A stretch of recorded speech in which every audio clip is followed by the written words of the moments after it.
दोस्तों, घर में जब कोई मेहमान आता है तो हम सबसे पहले टूटी फूटी चीजें हटा देते हैं, घर को साफ सुंदर बना देते हैं। दोस्तों, ये सब हम इसलिए करते हैं ताकि मेहमान के आगे छवि जाए कि घर में सब ठीक है और इसमें कुछ गलत भी नहीं है। हर कोई करता है ये। इनफैक्ट हम अपने घर की जो सबसे शानदार क्रॉकरी है वो अपने मेहमानों के लिए रखते हैं। लेकिन हम कितनी भी कोशिश कर लें, ड्राइंग रूम की सीलन भरी दीवारें या फिर टूटे हुए सोफे के नीचे फंसाई गई हुई एक ईंट, वो जो सच्चाई है हमारे घर की, वो मेहमान के आगे उजागर कर ही देती है। और ये केवल घर के अंदर नहीं है दोस्तों, ये देश के अंदर भी है। दोस्तों, मोदी पिछले 11 सालों में कितनी गरीबी खत्म कर पाए, इसको लेकर खुद उनके अपने और नीति आयोग के अपने अलग दावे हैं। लेकिन उन दावों की हकीकत तब सामने आ जाती है जब ब्रिटेन के प्रधानमंत्री मुंबई की सड़कों पर घूमे, उससे पहले उनके लिए ये व्यवस्था कर दी जाती है। दोस्तों, आप जानते हैं ब्रिटेन के पीएम कीर स्टारमर मुंबई में आज पीएम मोदी से वार्ता करने वाले हैं। पीएम मोदी और पीएम कीर स्टारमर का एक बहुत ही इंपॉर्टेंट बातचीत होने वाली है। उससे पहले उनके कई और कार्यक्रम थे मुंबई में। लेकिन मुंबई में ब्रिटेन के पीएम के स्वागत के लिए किस तरह की तैयारियां हैं, जरा मैं चाहती हूँ कि आप इन तस्वीरों को देखिए। दोस्तों, सड़कों का रंग रोगन तो नेताओं के लिए किया ही जाता है, लेकिन यहाँ इतने पोस्टर्स चस्पा कर दिए गए हैं कि जो यूके के पीएम है वो सोच रहे होंगे कि इतने पोस्टर्स तो उनके अपने घर में, यूके में भी उनके लिए नहीं लगाए जाते होंगे। इनफैक्ट दोस्तों, महाराष्ट्र की सरकार ने अभी बड़े बड़े पैम्पलेट्स को लेकर एक बकायदा बहुत बड़ा आदेश भी दिया है। उस आदेश को ऐसा लगता है कि महाराष्ट्र की सरकार ने खुद ही धता दिया। अब अगर आप इन पोस्टर्स को देखें दोस्तों गौर से, तो पीछे है जो कुछ छिपाया जा रहा है।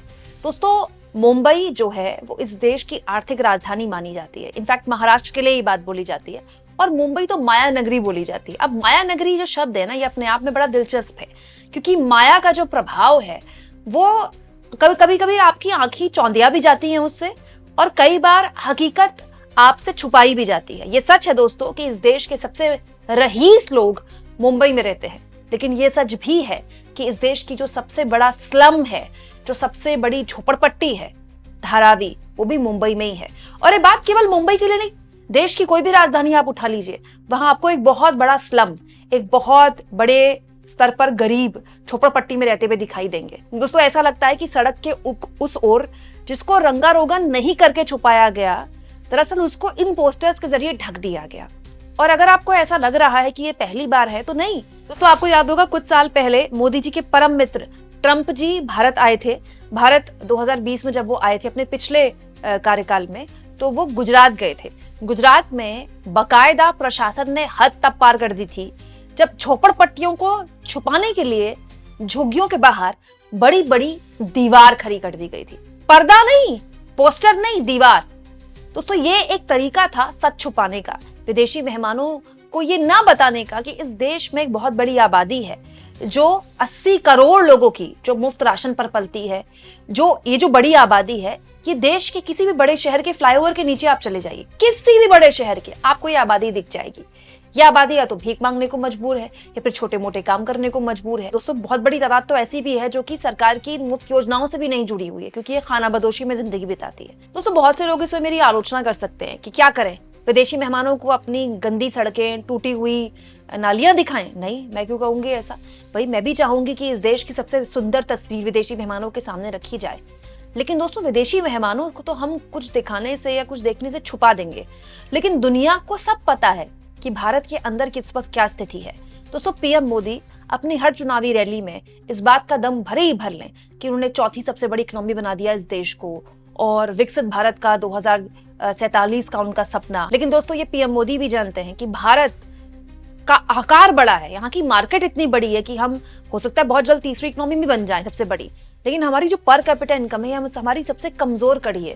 पर कैपिटा इनकम वो होती है दोस्तों जो कि जिससे पता चलता है कि इस देश में एक औसतन जो नागरिक है साल भर में कितना कमाता है।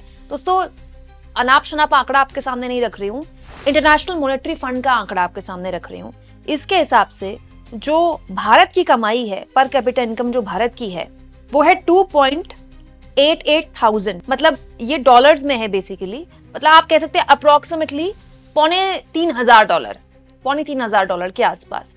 ये इंडियन मॉनेटरी फंड का आंकड़ा है, और वर्ल्ड बैंक के भी आंकड़े दुनिया भर के पैरामीटर्स ये बताते हैं कि भारत की जो पर कैपिटा इनकम है 2,500 से 3,500 के आसपास है। पर कैपिटा इनकम, डॉलर के हिसाब से बता रही हूँ मैं आपको, इंडियन रुपी में नहीं।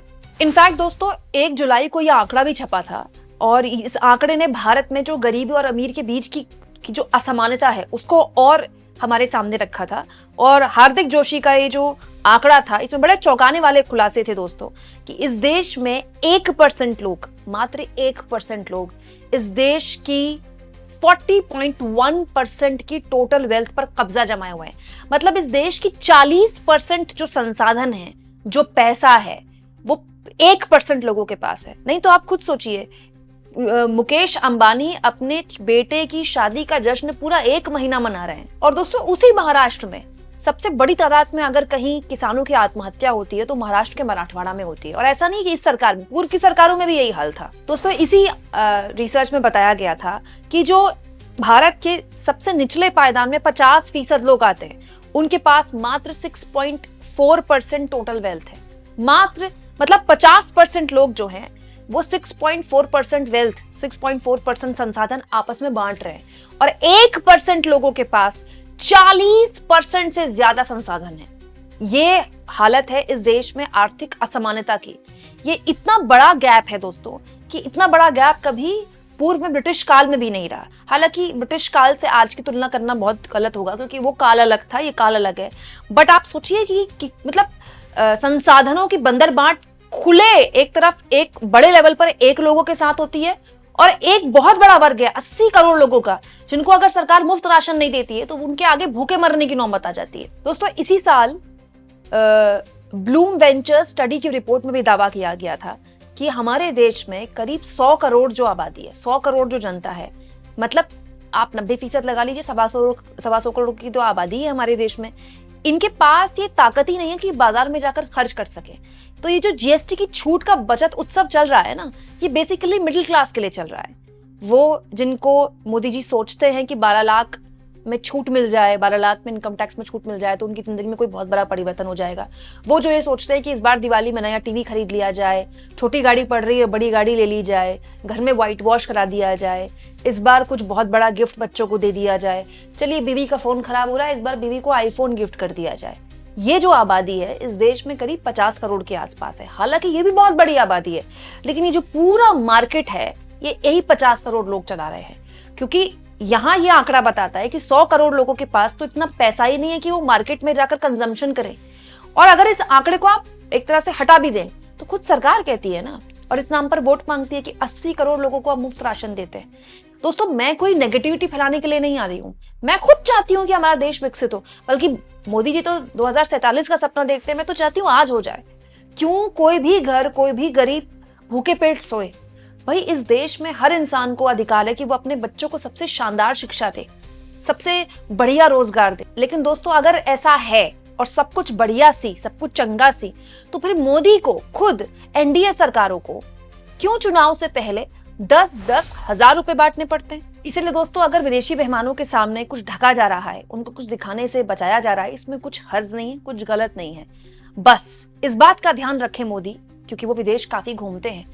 कभी भी वो किसी विदेशी देश में जाते हैं, किसी भी देश में जाते हो, वहां की सड़कों को कभी नहीं ढका जाता होगा, क्योंकि वहां आम के लिए और खास के लिए एक ही तस्वीर है। काश हमारे भारत में बहुत जल्द वही तस्वीर देखने को मिले कि किसी विदेशी मेहमान के आने पर हमें अपने सड़कों पर पोस्टर्स, पैम्पलेट से कुछ ढकना ना पड़े और ना ही कोई दीवारें खड़ी करके झुग्गी झोपड़ियों को छुपाना पड़े। दोस्तों आप इस मुद्दे पर क्या सोचते हैं कमेंट बॉक्स में जरूर लिखें और जितना हो सके चैनल को शेयर भी करें, सब्सक्राइब भी करें और थैंक्स फॉर ज्वाइन के ऑप्शन से अगर आप चाहें तो कुछ आर्थिक मदद भी चैनल की जरूर करें।